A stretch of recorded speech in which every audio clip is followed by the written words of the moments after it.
There is a hidden hack that fixes marriages fast, and 90% of men are too afraid to use it, which is crazy because divorces, separations, and broken families can all be avoided with this one simple hack. I'm about to share with you exactly what it is and the 3 ways you can use it in your relationship. So if you want to reconnect with your wife, you want that intimacy, appreciation, and love back, if you want to feel like soulmates instead of roommates, then you need to implement this one secret right away. And this will challenge you. If you're man enough to actually try it, I promise it will change your life and make you the best husband, father, business owner, and man you can be. Let's cut straight to the chase. This hidden hack is called PAIN.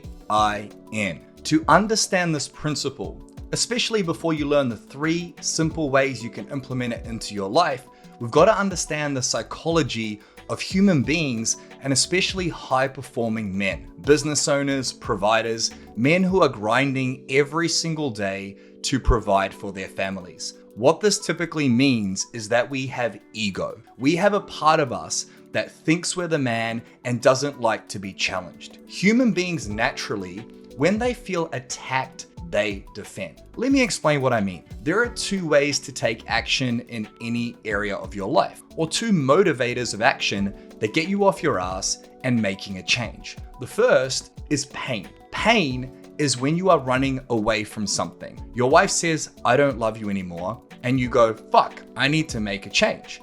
Now, we knew there was pain there the entire time. A lack of communication, arguments, disconnection, the sex or spark have disappeared. For most men who get divorced or have separations, it doesn't happen overnight. Those things are occurring for weeks, months, or even years before the relationship actually ends. There might be conversations about what needs to change, but because we're busy, we're stressed, we're working for our families, a lot of it gets swept under the rug, and we begin getting good at dealing with the surface level pain. We avoid the now pain, and therefore the later pain is much greater. It's the exact same if you have pain in your body somewhere and you avoid going to the doctor until one day you have to go because you're vomiting or so unwell, and then you get diagnosed with a life-threatening terminal disease like cancer. We avoid pain as men. We are trained, our brain literally is designed to lower the perception of threat. Every time we feel threatened, we defend. Well, it's the exact same in our relationships. Now, pain is also one of the best motivators on the planet when you use it wisely. I'm going to show you exactly how to use it so well that you can make millions of dollars, reconnect with your wife, become a better husband, become a better father. I'm going to show you exactly how to do that in a minute. The second motivator here is pleasure. And only about 10% of human beings actually get motivated by pleasure. We call this towards. It's when you are motivated to have a great relationship, be a great person, have a great business, have freedom and time. Most business owners and family men, they're stuck in pain, and the constant stress, the constant pressure, the constant money issues and team issues is what motivates us to take action. Now, the problem with being motivated by pain instead of pleasure is that in this space here, your stress goes through the roof. You're filled with cortisol, which goes from your emotional side of your brain all the way down your spinal column into your limbs, your arms, your legs, and your entire body. And that cortisol puts you in fight, flight, or freeze mode, which means you're reactive, you're more triggered, you're more angry, and that stress compounds upon itself, which means you don't show up as the best person you can be for your family, your wife, your children, your team. This is what most men rely on, but they use this hidden tactic, this hidden hack of pain the wrong way because it's happening to them, not for them. What you want to do is get to a place where you're motivated by pleasure, your cortisol goes down, which means you're more successful, you have more time, you can think clearer, you can show up as a better person for your loved ones. So ultimately here we get to understand the 2 motivators that affect every area of your life, but especially your marriage and your connection to the people you care about. We have pain and we have pleasure. Another way to look at this is pain is you're looking towards what you don't want. If you're looking towards what you don't want, what you do want is behind you. And you can still achieve a lot. You can make money, be successful, have connection in your relationship. But if you're facing what you don't want, what you want is behind you. The pleasure, the vision. And that means you can only go a certain pace. If you're running backwards, you can't go that fast. If you can turn your direction to pleasure, what you don't want is behind you, and you can sprint towards what you want. This is a very powerful principle we're going to come back to in the next few minutes that you must remember. Pain versus pleasure, running away from versus running towards. This is much faster and will impact your marriage, your business, and your life in a much, much more effective way. Now, this is where it gets interesting, and this is where 90% of men are too afraid.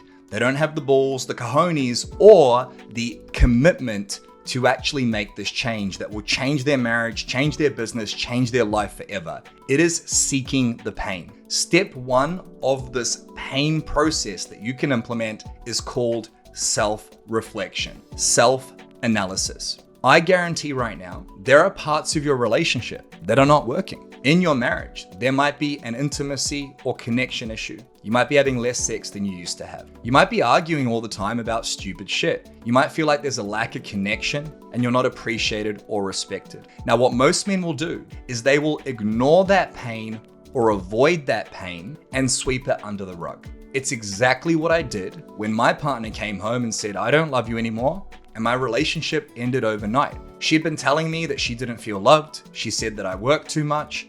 She said that I was not as present as I used to be. And 6 months before she said, "I don't love you anymore," we were sitting at lunch and her exact words were, "I don't think this relationship's gonna work." Instead of hearing her or listening to her or asking her why she felt that way, my response, like so many men, was, "Don't say shit like that. Why would you say something like that?" And I let the conversation die. Self-analysis is fucking difficult because it requires you, as a busy, successful guy who's winning in one area, wealth and business, to analyze the other parts of your life. And the process here is extremely simple. It is asking yourself, what are the things that I am doing badly in my relationship? Now at Empowered Man, we teach 3 areas: health, wealth, relationships. They're all connected. You can have a cracking business, making money, but if your wife cheats on you, or you don't feel loved or appreciated, or you have health issues, heart attacks, cancer, doesn't matter how much money you make. Steve Jobs is an example of that. So you can do everything I'm about to share with you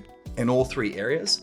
Right now, we're gonna focus on one area, which is the relationships. Grab a pen and paper and literally do this exercise. It will take you 5 minutes to just fucking brain dump. Do it after this podcast, just write the exercise down. Is self-analysis. Write a list of all the things that you do badly in your relationship. What needs to change? What are you doing that is not working? What are you doing that is impacting the relationship negatively? You can break it down into categories. What's your communication like? What's not working in your communication? What are you doing badly with communication? Are you getting triggered at the end of the day? Do you yell and get angry? Do you get frustrated at your loved ones and apply judgment towards them? What are you doing with your presence? Do you struggle to switch off at the end of the day and be present with your family? Do you work late? Do you get up early before everyone's awake and come home when your kids have gone to sleep? What are you doing with your responsibility? We call this the CPR framework: communication, presence, responsibility. Are you blaming your partner for the lack of sex? Are you blaming your partner for not making you happy or giving you what you want? What are you taking responsibility for in the relationship? Now, this is extremely difficult to do. Most men, they avoid pain. This is why we use motivators. We avoid pain and we only change when the pain gets too much. The pain gets too much because we ignore it, and just like a cancer, it grows and it gets worse and worse and worse until the wife says, "I don't love you anymore." If you can bring awareness to what you are doing badly in the relationship, what needs to change, even though it's difficult, even though you're busy, even though insert excuse here, now that you have awareness on the problems on your end, you can change them. Now, your partner has a role to play, and we're going to get into that in a second, but the only thing we can control is you. So write a list of all the things you're doing badly. When I did this in my relationship, I realized like, yeah, I'm making money, I'm providing, but I fucking struggle to communicate. My wife asked me how my day was. I'm like, it was fine. I wasn't vulnerable about the stress that I felt. I'd get really angry at the end of the day. I drank every single night to numb myself and switch off from the pressure of business and the workday. These are all things that aren't good. They're problems. They're things that need to change. But I did that for years, thinking things were okay. Now, once you've written a list of all the things that you do badly, the next step is to balance it out. What are all the things that you do well? What do you need to do more of? What are the things that you're doing well in the relationship? And you'll see if there's an imbalance there. You might notice that there's a whole bunch of shit you're doing badly and one or two things you're doing well. I'm providing, I'm making money, and you're like, fuck, that list is really small. What you want to do is you want to take the list of things you're doing badly and do the opposite to do those things well. And the third step here, extremely simple. Don't show this to your partner. Don't share it with your partner. You can write a list of things that your partner's doing badly as well. Now, what's crazy is when you do the self-analysis and you write a list of all the things you're doing badly, and then you start changing those things, and it takes time, takes effort, takes presence. I've got a ton of podcasts on how to fix these issues. You're gonna notice that they start changing what they're doing badly simply by how you're showing up. Self-analysis of the pain, what's painful, what's not working, what are you doing badly, is such a powerful tool. The second step here is even more challenging. It will confront the shit out of you, and I guarantee you're gonna find this difficult. But if you've listened this far, I have an assumption that you're a fucking man who challenges himself and has the balls and the courage to become the best man he can be as a husband, father, business owner, and provider. If you're not one of those guys, all good. No fucking judgment. I used to be one of those men as well. But there are a lot of weak men out there, and strong men do hard shit. Weak men create hard times, and hard times create strong men. Let me repeat that one more time. Weak men create hard times, and hard times create strong men.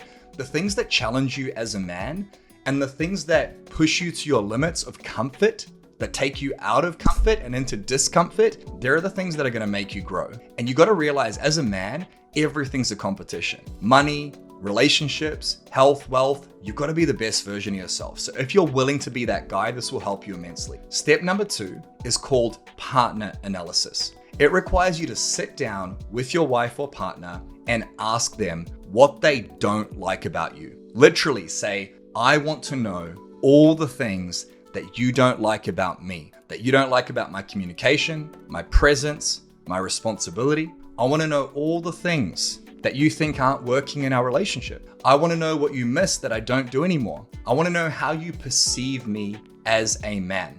When you establish what your partner does not like about you, you get to build a vision of their perception of you. The way you perceive yourself is often very different to the way that other people perceive you. The way that I perceive myself as a business owner is completely different to how my team sees me. It's like an iceberg. They only see the stuff that's up above the water.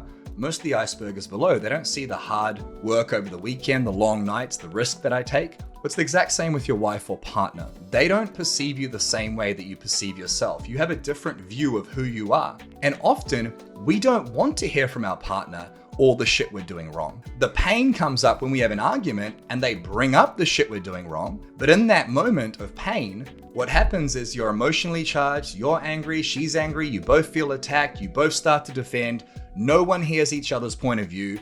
And if you have the same argument about the same shit, it becomes a vicious cycle. This is a very challenging exercise to sit down with your partner and say, you know what? This is gonna sound silly, but I listened to this podcast with this guy on the internet and he's fucking helping me become a better dad. I wanna know all the things you hate about me. What do you just not like? When I did this exercise with my wife, Rosie, about 5 years ago, I was pissed off at her. I was blaming her for the lack of sex, lack of connection, lack of intimacy. I sat down with her and I took some responsibility from some of the mentorship I had invested in, and I asked her to share with me what I was doing wrong. She spent 35 minutes telling me all the shit she was unhappy about. And the entire time my ego was coming up and telling me, fuck, this is bullshit. Fuck you. You have no idea how hard I work.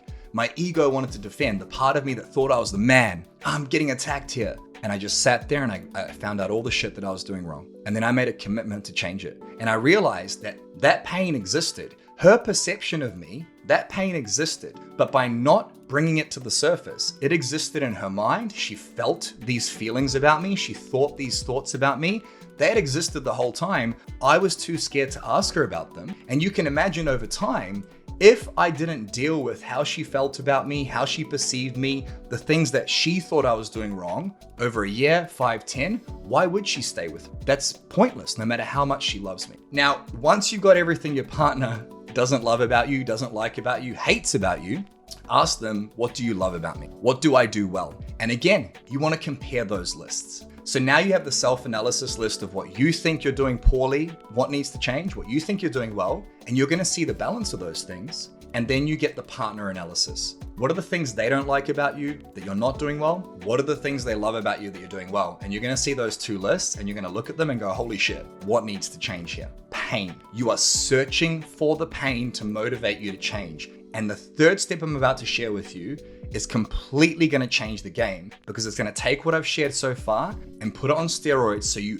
instantly fix your relationship, no matter how bad or good it is. The third step of pain here is called later pain. It's now taking the information you've gathered from your analysis of yourself and what you could do better and what needs to change, from your partner's analysis of what she doesn't like about you, what she hates about you, what needs to change. And then you sit with yourself for 5 or 10 minutes and you go deep into creating the vision of what will happen if you don't change these things. Most men think they'll never get divorced. Their partner will never leave. She's put up with me for this long, she'll never go. If you continue to work too much and not be present with your family, if you continue to get in stupid arguments, if you've lost that physical connection, you don't have that bond anymore, that spark's gone. If you feel like roommates instead of soulmates, if you feel like you're not together, if that continues for another year, 3, 5, 10, what is the worst case scenario? I use this every day in my life. I use it for my health. If I don't get out of bed and go to CrossFit at 5:30 in the morning and plan my day and get into business, the worst case scenario is I'm bankrupt, my family loses everything. Now, I'm creating the worst case scenario on purpose because I know pain is such a great motivator. Create the pain before it gets worse. Create the later pain now, even though it doesn't exist yet, to motivate you to change. We work with men every single day whose wife has left them. We have guys who make $100 million a year come into the Empowered Man program. They're successful, they're making money. My wife's left. They're fucked. Physically and mentally, they've got a hole in their chest. They're about to lose their business. They're about to lose their children. They're about to see another man pick them up from school because they ignored the later pain. And then guess what happened? Every day they ignored it. They got closer and closer to the later pain and boom, the wife is left. If you can create the scenario that you're gonna lose your family, you're saying fuck you to your wife and fuck you to your kids, you're gonna lose your business, you're gonna lose everything. Potentially, it may or may not happen. I don't have a crystal ball, but if you get real with yourself, if you keep doing the shit you're doing and nothing fucking changes, and she perceives you in a way where you're not good enough and you're not being the man she fucking fell in love with, and you do some self-analysis and you realize you gotta change your communication, your connection, your presence, and you really get to the fucking truth about what's not working, what could potentially be the worst case scenario? 50% of marriages end in divorce. No one gets married on the altar and goes, I do, but I'm looking forward to 5 years from now getting divorced. No one fucking does that. But it happens all the time because we ignore the problems and we ignore the pain. When you establish the later pain and you go deep into the worst case scenario of things staying the same, you'll realize that they're gonna get worse and worse and worse. And the worst case scenario is divorce, a broken family, millions of dollars of assets or money lost, child support, and a life of unhappiness where you've got to do this shit again because you'll never get this time back. How much time have you spent in your relationship? How much time have you spent on your business or with your partner working on this life you've created together? What would happen if you lost that? It's mind-boggling, the cost of inaction, which is why we say to a lot of men that the cost of doing something is far less than the cost of divorce. Like it costs way more to do nothing than it does to actually make a change. And a lot of men struggle to make that change because they establish the pain, they don't know how to fucking fix it, which is why we have this podcast and coaching if you want it. There'll be a link down below if you want a custom roadmap on how to implement everything I shared with you today. But ultimately, this pain is a great motivator. What is the worst case scenario for you if you don't find balance and success, if you don't become this man and change these problems? Powerful question. Get deep into it. Write down all the things that could go wrong and create that pain before it exists so that it never exists in the future. So let's recap this very quickly. Pain is the motivator. Obviously, you want to have a great relationship full of intimacy, sex, love, and connection. But why don't we have that as men? It's because we're busy, we work too much, we're trying to provide, and we lose balance. We lose control of our thoughts, feelings, actions, reactions. We get triggered, we get angry, we get stressed. We don't do it on purpose, but it creates a rift in our relationship. And that rift means there are problems. So step 1, analyze yourself. What are you not doing well? What needs to change on your end? You can also establish what you're doing well and what your partner's not doing well. But what do you need to change? What's your role in the relationship that's not working? Step 2, partner analysis. Get to the truth from your partner. This is fucking hard to be told. You're a piece of shit. You're not good enough. But it makes you stronger. Because if they think it and feel it, it existed before you asked. It just existed inside of them. All they're doing is sharing it with you, which is challenging and confrontational. What do they not like about you?